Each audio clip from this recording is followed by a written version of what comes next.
Circumcision, the sign in the flesh. From the days of Abraham, circumcision stood as a covenant sign. God told Abraham, open quote, "This is my covenant which you shall keep between me and you and your descendants after you. Every male child among you shall be circumcised." Genesis 17, verse 10, close quote. The outward cutting of the flesh marked Israel as a distinct people among the nations. It separated them ceremonially and identified them with the covenant given through Abraham. Yet even in the Old Testament, the prophets revealed that the physical act was never the ultimate goal.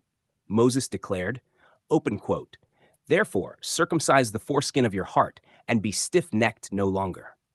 Deuteronomy 10, verse 16, close quote. Again he wrote, open quote, "And the Lord your God will circumcise your heart and the heart of your descendants to love the Lord your God with all your heart and with all your soul." Deuteronomy 30, verse 6, close quote. The true issue was never merely flesh, but the heart. A shadow pointing forward. Under the Old Covenant, outward ordinances governed Israel's worship, identity, and fellowship. Circumcision belonged to that covenant world alongside sacrifices, temple rituals, priesthood, feast days, and ceremonial distinctions. Yet those things pointed beyond themselves. Paul wrote, open quote, "For he is not a Jew who is one outwardly, nor is circumcision that which is outward in the flesh, but he is a Jew who is one inwardly, and circumcision is that of the heart, in the spirit, not in the letter." Romans 2, 28-29, close quote. The cutting of the flesh anticipated a greater cutting away, the removal of the old Adamic identity through Christ. The law could mark the body, but it could not perfect the conscience. It could separate externally, but it could not give life internally. Only Christ could accomplish that. Fulfilled in Christ, when Jesus came, he fulfilled everything the law and prophets anticipated. He bore the curse of the covenant and brought its age to completion. Paul declared, open quote, "In him you were also circumcised with the circumcision made without hands, by putting off the body of the sins of the flesh by the circumcision of Christ." Colossians 2:11. Close quote. This circumcision is not performed by human hands. It is not a ritual, ordinance, or fleshly mark. It is the finished work of Christ himself. The believer does not strive to become clean through religious effort. The old man was put away in Christ. The fleshly covenant world reached its fulfillment in him.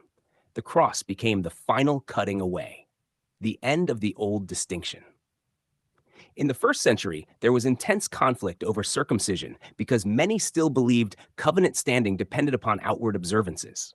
Some taught Gentile believers that they must be circumcised to truly belong to the people of God. But the apostles consistently rejected that message. At the council in Jerusalem, Peter testified, open quote, "Why do you test God by putting a yoke on the neck of the disciples, which neither our fathers nor we were able to bear?" Acts 15:10, close quote. Paul warned the Galatians that returning to circumcision as a covenant obligation meant returning to the old system of law. Open quote, "If you become circumcised, Christ will profit you nothing." Galatians 5:2, close quote. The issue was not the physical act itself, but trusting in covenant flesh rather than Christ. Once the old covenant age reached its consummation, the distinctions that once separated Jew and Gentile passed away in Christ. Open quote, "For in Christ Jesus neither circumcision nor uncircumcision avails anything but a new creation." Galatians, close quote. The new creation replaced the old covenant order. The circumcised heart. The gospel announces complete acceptance through Christ alone. God is not examining outward marks, religious credentials, ethnic lineage, or human performance. The true circumcision are those who rest in Christ. Paul wrote, open quote, "For we are the circumcision, who worship God in the Spirit, rejoice in Christ Jesus, and have no confidence in the flesh." Philippians 3:3, close quote. Confidence in the flesh always produces bondage because flesh can never produce righteousness. But Christ fulfilled righteousness completely. The old covenant operated through external commandments engraved on stone. The new covenant operates through union with the risen Christ. The believer is not gradually becoming accepted by God. Acceptance was secured through the cross. The old has passed away. The new has come. Resting in the finished work. Circumcision once testified of covenant obligation. Now the cross testifies of covenant fulfillment. The knife of the old covenant pointed forward to the cross where Christ bore away sin forever. Nothing remains to be added.